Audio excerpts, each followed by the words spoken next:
করছেন আর কতদিন বাকি আছে, আর কতদিন বাকি আছে, আর কতদিন বাকি আছে। এই নিয়ত করার কারণে আপনার আমলনামার মধ্যে সওয়াব লেখা হবে, বলেন সুবহানাল্লাহ। তারপরে রমজানে আমরা প্ল্যান করব যে প্রথম 10 দিন, এই প্রথম 10 দিন আমরা কি আমল করব। মাঝখানে রহমতের 10 দিন, মাগফিরাতের 10 দিন, নাজাতের 10 দিন, এই যে তিনটা আমরা ভাগ করব। তিনটা যে দশক, এই দশকের মধ্যে আমরা কি কি আমল করব। এই 10 দিনের মধ্যে আমি কতবার দরুদ শরীফ পড়ব, কতবার ইস্তেগফার করব, কতবার সাইয়্যিদুল ইস্তেগফার পাঠ করব, কত রাকাত নফল নামাজ পড়ব, কতজনকে আমি দান সদকা করব, সব কিছু এভাবে প্ল্যান করব। শুধু তাই নয়, আজকে থেকে আপনি এটাও নিয়ত করেন, যেহেতু রমজান মাস হলো কোরআন নাজিলের মাস, এই কোরআন নাজিলের মাসে অন্তত আমি অন্যান্য যে আমলগুলো আছে এই আমলগুলো করি আর না করি, অন্তত কমসে কম 2টা খতম, 3টা খতম, 5টা খতম হলেও কোরআন শরীফ খতম দিব ইনশাআল্লাহ। রাজি আছেন না ইনশাআল্লাহ? আরো জোরে বলেন না, রাজি আছেন? এরকম ভাবে পরিকল্পনা করবো যে আমি প্রথম 10 দিন এগুলা পড়বো, আমি এই 10 দিন আমি এই দোয়া আমার যেগুলো শেখা হয় নাই দৈনন্দিন জীবনে, আমি এই দোয়াগুলো আমি শিখবো। আমার মা বাবার জন্য এই 10 দিন দোয়া করব, আমার আত্মীয় স্বজনদের জন্য এই 10 দিন দোয়া করব, আমার পাড়া প্রতিবেশী যারা পুরা বিশ্ব মুসলিম, যারা মুসলিম উম্মাহর জন্য এই 10 দিন দোয়া করব। এভাবে একটা আমাদের প্ল্যান করার দরকার আছে না? জোরে বলেন, এগুলা প্ল্যান করতে হবে। ওই যে ইন্নামাল আমালু, জোরে বলেন না, ইন্নামাল আমালু বিনিয়ত। আপনি নিয়ত করলে আপনি কি করতে পারবেন, এগুলা করতে পারবেন। যদি আপনার নিয়ত থাকে, যদি মনে করেন যে না আজকে করছি তো করছি আর কি, তাহলে আর কিছু করার নাই। দেখেন এরপরে কি, মৃত মা বাবার জন্য দোয়া করব, মৃত যারা দাদা দাদি আছে, নানা নানি আছে, আত্মীয় স্বজন আছে, তাদের জন্য আমি কি করব, দোয়া করব। এই দোয়ার ব্যবস্থাগুলো আমরা রমজানে বসে বসে করব। কারণ রমজানে 1 টাকা দান করলে 70 থেকে 300 700 গুণ পর্যন্ত সওয়াব। তাহলে রমজানে আমাদের প্রত্যেকটা পরিকল্পনা হবে ডবল ডবল।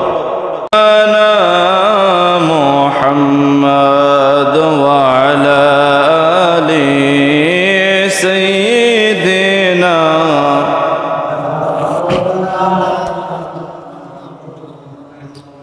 আল্লাহ তুমি দয়া করো, নসিব করো মদিনায়, নবীজিকে না দেখাইয়া কবর দেশে নিও না। আল্লাহুম্মা সাইয়্যিদিনা মাওলানা মুহাম্মদ ওয়া আলা আলি সাইয়্যিদিনা মাওলানা। মুআজ্জাজ মুকাররম সম্মানিত মুসল্লি ইকরাম, দূর দূরান্ত থেকে আগত আমার নওজোয়ান মুরব্বী বাবারা, আমার স্নেহের আদরের কলিজার টুকরা যুবক ভাইয়েরা, পর্দার আড়ালে আমার পর্দার নিশিন মা ও বোনেরা, সকলের প্রতি আমার অন্তরের অন্তরস্থল থেকে সালাম জানাচ্ছি। আসসালামু আলাইকুম ওয়া রাহমাতুল্লাহি ওয়া বারাকাতুহু। দেখেন, এটা শাবান মাস, আরবি 12টা মাসের মধ্যে 8মতম মাসের নাম হলো শাবান মাস। সুবহানাল্লাহ বলেন। আরবি 12টা মাসের মধ্যে 8মতম মাসের নাম হলো শাবান মাস। আমরা এমনিতে সবসময় আমরা যে পোশাক আশাক ব্যবহার করি, পোশাকের মধ্যে অনেক সময় আমাদের ময়লা লাগে, লাগে কি না? জোরে বলেন। আপনার কি মন খারাপ? আমার উপর কি রাগ আছে? তাহলে কথা বলছে, একটু উত্তর দিয়ে সহযোগিতা করেন, রাগ নিয়ে না, বোঝার জন্য বলছি। আমরা যারা পোশাক আশাক ব্যবহার করি, আমাদের দৈনন্দিন পোশাকের মধ্যে ময়লা আবর্জনা লাগে কিনা? দাগ লাগে কিনা? লাগে। এই দাগগুলো পরিষ্কার করার জন্য আমরা দুনিয়াতে একটা জিনিস ব্যবহার করি, সেটা হলো সাবান। সেটা কি? পরিষ্কার করার জন্য আমরা সাবান ব্যবহার করি। তা আরবি মাসের নাম হলো সাবান। এই সাবান মানে কোন সাবান? আসলে সাবান শব্দের অর্থ হলো শাখা প্রশাখা। কিন্তু আমরা যে কাপড়ের মধ্যে কাপড় পরিষ্কার করার জন্য যে সাবান ব্যবহার করি, ওই সাবান নয়। কিন্তু আল্লাহ তাআলা এই শাবান মাস কেন দিলেন?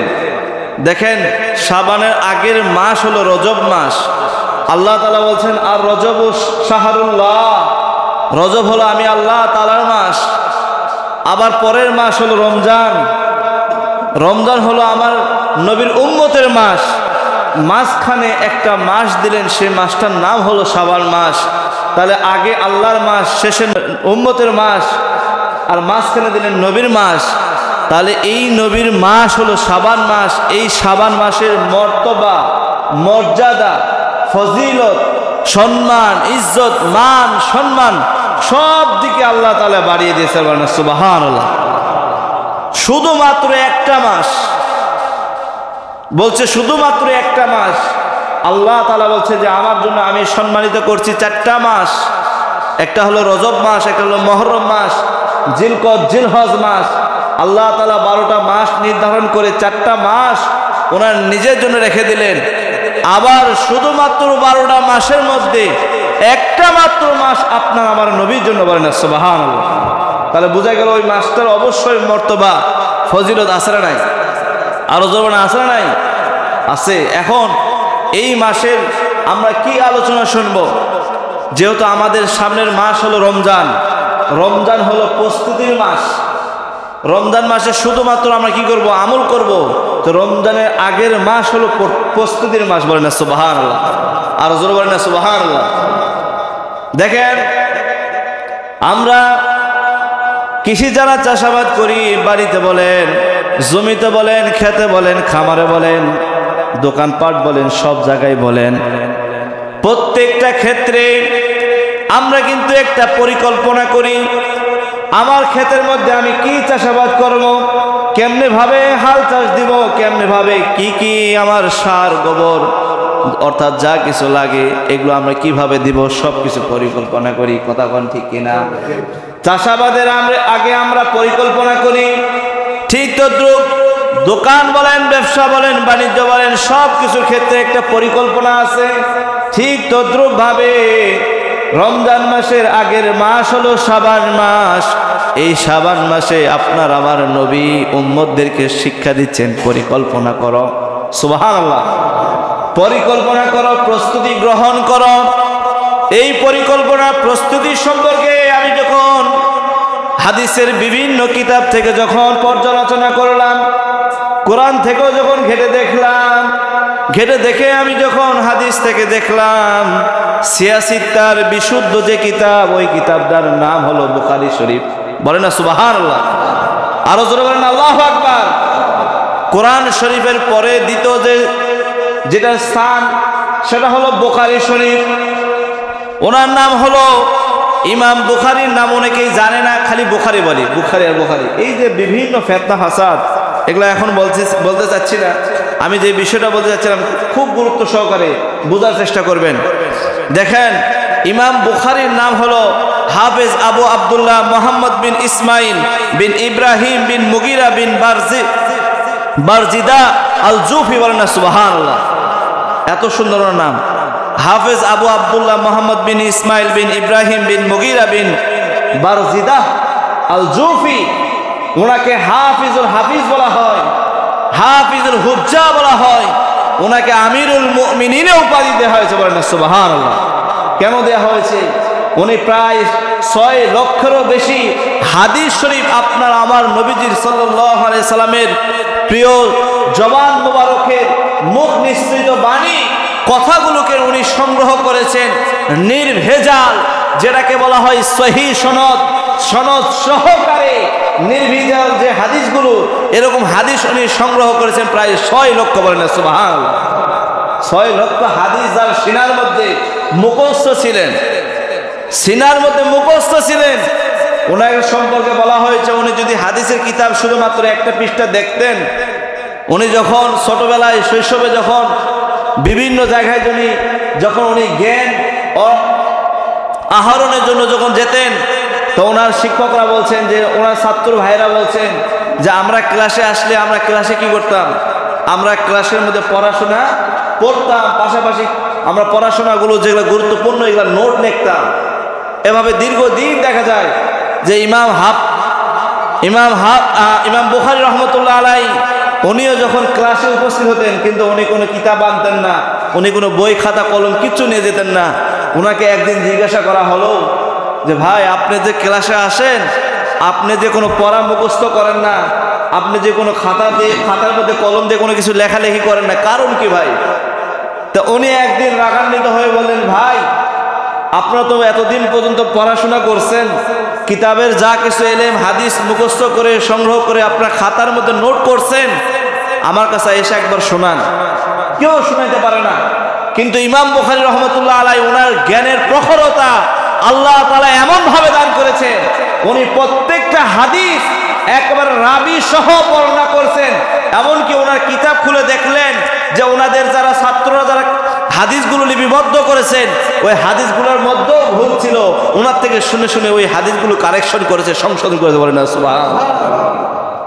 এই ইমাম বুখারী রাহমাতুল্লাহ আলাইহি উনি যে বুখারী শরীফ রচনা করেছেন, ওই বুখারী শরীফ রচনা করার অনেক ইতিহাস আছে। আমি ওই ইতিহাসের দিকে যাচ্ছি না, আমি বলতে চাচ্ছি রমজানের পূর্ব প্রস্তুতি আমাদেরকে গ্রহণ করতে হবে এই শাবান মাসে। কোন মাসে? জোরে বলেন, কোন মাসে? এই শাবান মাসের প্রস্তুতি গ্রহণের জন্য আমি যখন হাদিস শরীফের কিতাব খুললাম, বুখারী শরীফের প্রথম হাদিস একেবারে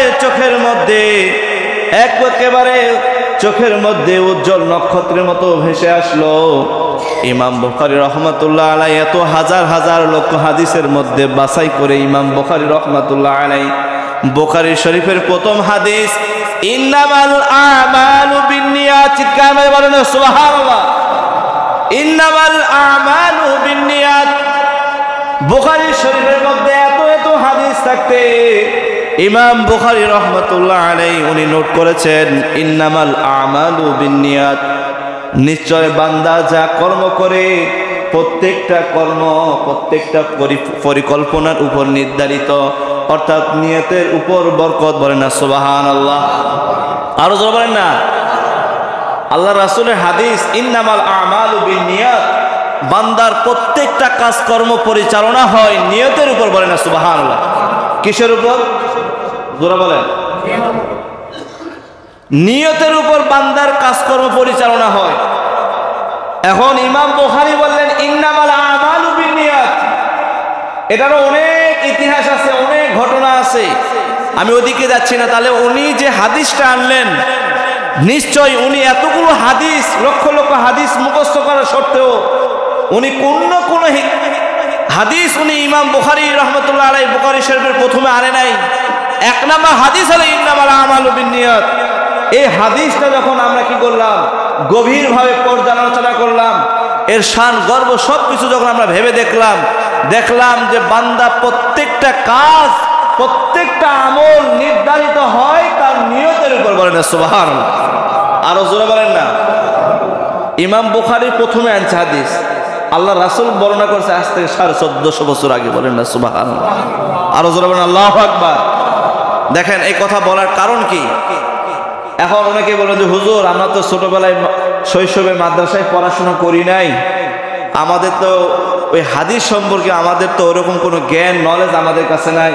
তাহলে আপনাদের কাছে একটা জিনিস আছে, সেটা হলো আমরা ছোটবেলায় পড়েছিলাম, ইচ্ছা থাকিলে উপায়।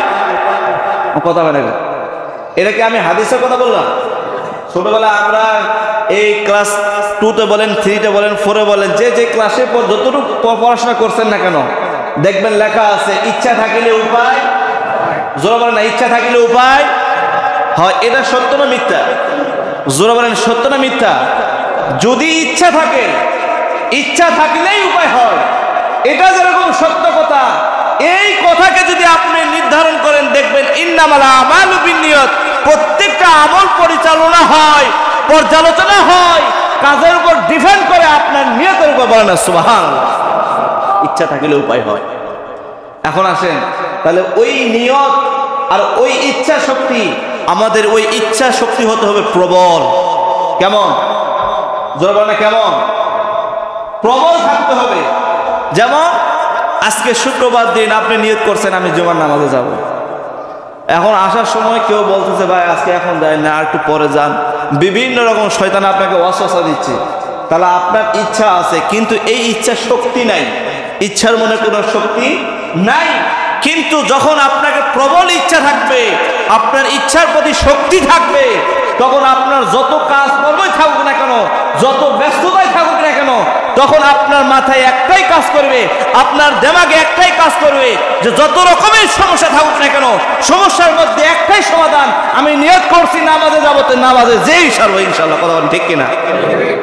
এটাই হলো ইচ্ছা শক্তি। এই ইচ্ছা শক্তি সম্পর্কে যারা বলছিলাম যে রমজানের পূর্ব প্রস্তুতি, এখন রমজানের পূর্ব প্রস্তুতি গ্রহণ করার ক্ষেত্রে আমাদের অনেকগুলো নিয়ম কারণ আছে, অনেকগুলো নিয়ম কারণ আছে। আগে আপনাকে যেটা সেট আপ করতে হবে, আপনার মাইন্ড সেট আপ, যে আপনি আসলে কি করতে চাচ্ছেন কি চাচ্ছেন না, আপনি রমজানে কি করবেন কি করবেন না, আপনার নিয়ত, আপনার মনোবল, আপনার সেই সৎ সাহস আছে কি নাই, ওইটার উপর ডিপেন্ড করবে যে আপনি আসলে রমজানে কি করবেন। আপনি কি পরিবর্তন হবেন, না আপনি আবার আগেকার মতো পুনরায় যেরকম আগে ছিলেন ওই রকমই থাকবেন। যদি ওইরকম চিন্তা ভাবনা আপনার মাথার মধ্যে থাকে, তাহলে আপনার কখনোই পরিবর্তন হওয়া সম্ভব, কথা বলে না, হবে? তাহলে ইচ্ছা থাকলে উপায় হয়, এটাই সত্য কথা। এটা কি? এখন আসেন, এখন রমজানের পূর্ব প্রস্তুতি আমরা গ্রহণ করব এই শাবান মাস থেকে। ওই যে বললাম যে ক্ষেতের মধ্যে আপনি কি চাষাবাদ করবেন, আগে থেকে পরিকল্পনা করবেন। এই পরিকল্পনা, প্রস্তাব, আপনার নিয়ত, ইচ্ছা থাকলে উপায় হয়, সব কিছু একসাথে করেন, দেখবেন একটাই ফলাফল, সেটা হলো যে আপনাদের এই যে আজকে শবে বরাত উপলক্ষে আমাদের এই মসজিদের নামাজের বিভিন্ন রকমের আমলের ব্যবস্থা আছে না নাই? জবরান আছে না নাই? আছে। তাহলে এখন আমরা কি করব, যে আজকে যেহেতু শবে বরাত, আজকে অন্তত নিয়ত করব যে ইনশাআল্লাহ কমসে কম, যে একেবারে না পারি তাহলেও কমসে কম 12 রাকাত নফল নামাজ পড়ব। আজকে যারা রোজা রাখছেন আলহামদুলিল্লাহ বলেন, আর জবরান আলহামদুলিল্লাহ। যারা রাখতে পারে নাই, আজকে থেকে নিয়ত করলাম আগামী বছর থেকে ইনশাআল্লাহ শবে বরাতের কোনো রোজা ছাড়ব না। নিয়ত করেন আলহামদুলিল্লাহ, বলেন না ইনশাআল্লাহ। তাহলে প্রত্যেক বছরের শবে মেরাজের রোজা বলেন, শবে বরাতের রোজা বলেন, রমজানের রোজা বলেন, সবগুলো আমরা নিয়ত করব যে ইনশাআল্লাহ আমি যতদিন বেঁচে থাকবো আমি নিয়ত করছি যে ইনশাআল্লাহ আমি শবে বরাতের রোজা রাখবো। তো যারা রোজা রাখছি বললাম আলহামদুলিল্লাহ। এরপরে আজকে নফল ইবাদত বন্দেগী, এরপরে শুধু শুধু তাই নয়, আজকে যে শবে বরাতের রাত, এই রাত্রিতে আমরা ইবাদত বন্দেগী করার আগে দিয়ে বেশি বেশি করে দান সদকা করব। কি করব? হুজুর বলো কি করব? দান সদকা করব।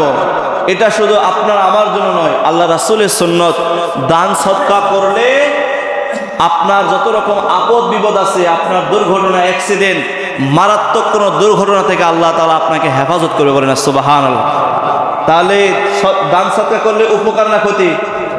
জোরে বলেন, উপকার না ক্ষতি? উপকার, লাভ ছাড়া লস নাই। তাহলে আমরা কি করব? দান সদকা করার চেষ্টা করব। অন্তত কিছু না হোক 10 টাকা, 5 টাকা, 20 টাকা, গরিব, অসহায়, ফকির, মিসকিন যারা আছে এদেরকে আমরা দান সদকা করব। এরপরে হলো আল্লাহ রাসূল বলেছেন মেহমানদারি করা সুন্নত। মেহমানদারি করা কি? জোরে বলেন, মেহমানদারি করা কি? সুন্নত।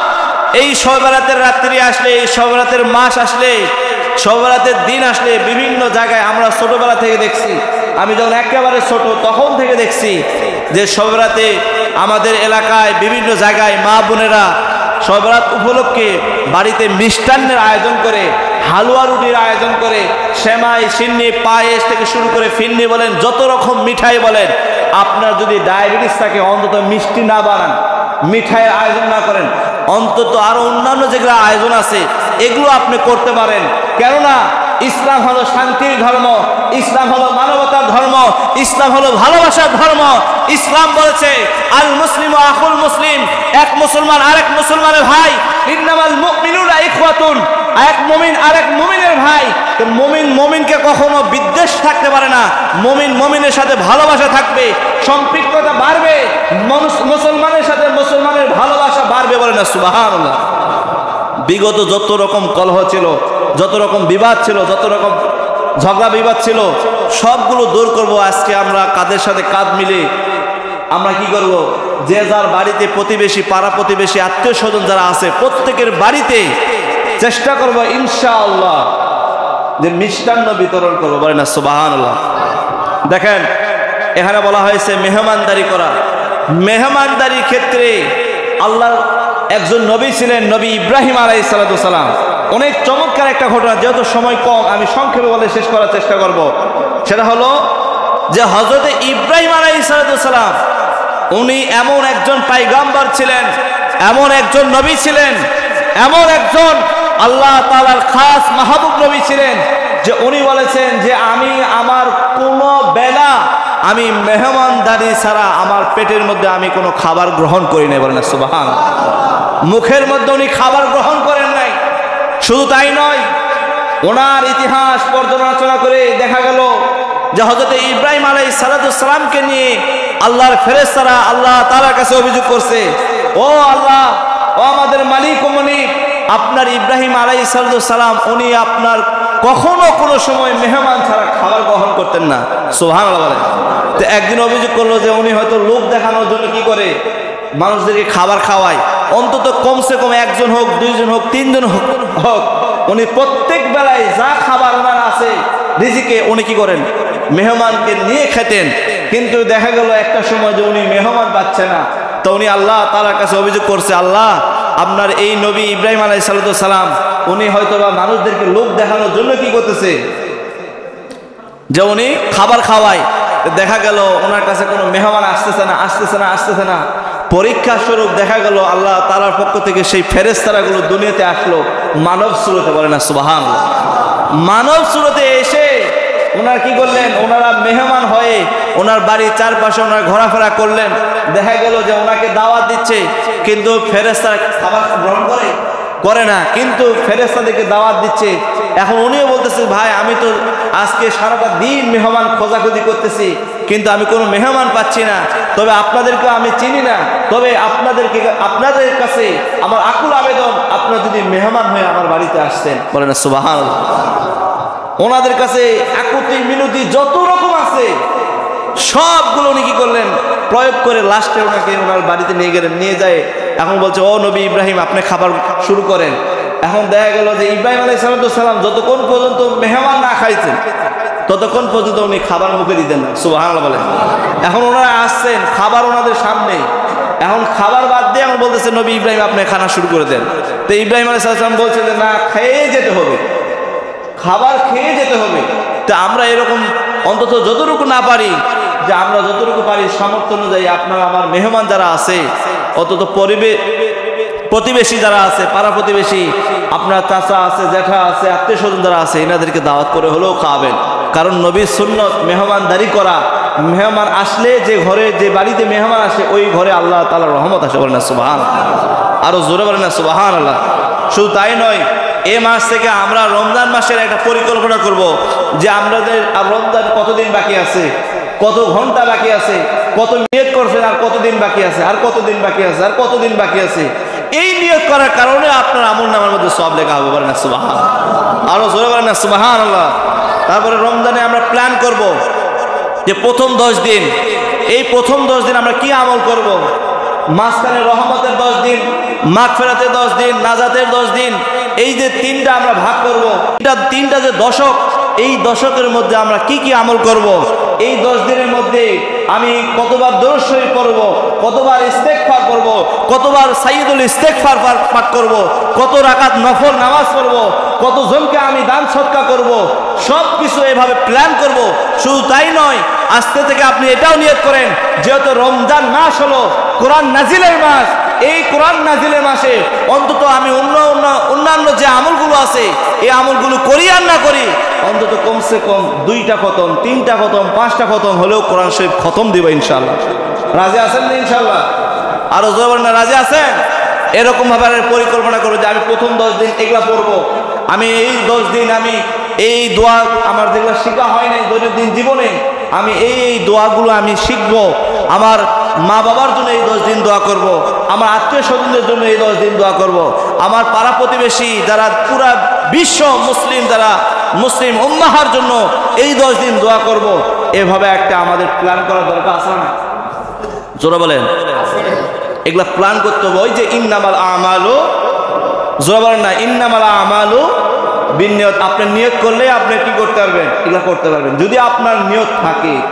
যদি মনে করেন যে না আজকে করছি তো করছি আর কি, তাহলে আর কিছু করার নাই। দেখেন এরপরে কি, মৃত মা বাবার জন্য দোয়া করব। মৃত যারা দাদা দাদি আছে, নানা নানি আছে, আত্মীয় স্বজন আছে, তাদের জন্য আমি কি করব? দোয়া করব। এই দোয়ার ব্যবস্থাগুলো আমরা রমজানে বসে বসে করব। কারণ রমজানে 1 টাকা দান করলে 70 থেকে 300 700 গুণ পর্যন্ত সওয়াব। তাহলে রমজানে আমাদের প্রত্যেকটা পরিকল্পনা হবে ডবল ডবল। যেটা যতটুকু আছে তাতে সওয়াবও বেশি আছে না কম? জোরা বলেন না, কম না বেশি? বেশি। তাহলে আমি সংক্ষেপে বলে শেষ করছি। তারপর আমাদের জীবনকে আমরা মূল্যায়ন করতে হবে।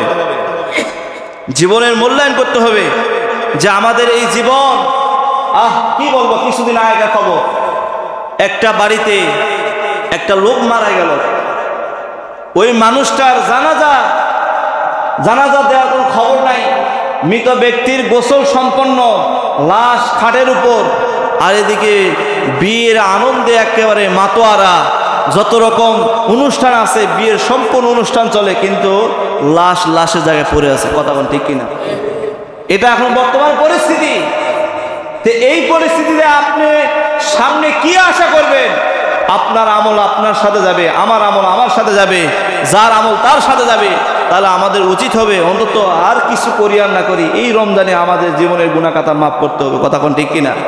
তাহলে জীবনের মূল্যায়ন করার দরকার আছে না? এখন আপনি করবেন কি করবেন না এটা আপনার বিবেচনা, আমার দায়িত্ব বলে দিলাম। তবে নিয়ত করেন, নিয়ত করলে আপনার মধ্যে ইচ্ছা শক্তি জাগ্রত হবে। আর যখন ইচ্ছা শক্তি জাগ্রত হবে তখন আপনার ভালো ভালো আমল করতেও মন চাইবে। কথা বলেন ঠিক কিনা? এরপরে দেখেন, এখন তো বড় একটা সমস্যা, হিংসা। হিংসার মতো খারাপ জিনিস এখন বর্তমান সমাজে নাই। একেবারে নিকৃষ্টতম খারাপ জিনিস হলো হিংসা, যেটা আল্লাহ তাআলা সূরাতুল ফালাকের মধ্যে বলছেন, অমিন শাররি হাসিদিন ইযা হাসাদ। এই হাসাদ নামক শব্দ হিংসা, বিদ্বেষ, আপনার মানুষের নামে পরনিন্দা করা, গীবত করা, চুগলখড়ি করা, মানুষের নামে মিথ্যা রটনা করা, শেকায়াত করা, এগুলো আমাদেরকে বাদ দিতে হবে। আজকে যে রজব মাস, আজকে যে শাবান মাস, আজকে যে রাত্র শবে বরাতের রাত, এই রাতে আল্লাহ তাআলার পক্ষ থেকে যে রহমতগুলো আসবে, যে বরকতগুলো আসবে, আল্লাহ রাসূল বলেছেন যে এই শবে বরাতের রাত্রি যে শুধুমাত্র মুশরিক আর হিংসুক বাদে আল্লাহ তাআলা সমস্ত বান্দাদেরকে আল্লাহ তাআলা ক্ষমা করে দিবেন। বলেন সুবহানাল্লাহ। হিংসুক আর কি? মুশরিক। তা আমরা দেখেন মুসলমান তো সবাই মুসলমান, মুশরিক তো কেউ নাই। তাহলে হিংসুক, হিংসুকে কত রকম খারাপ গুনাহগুলো আছে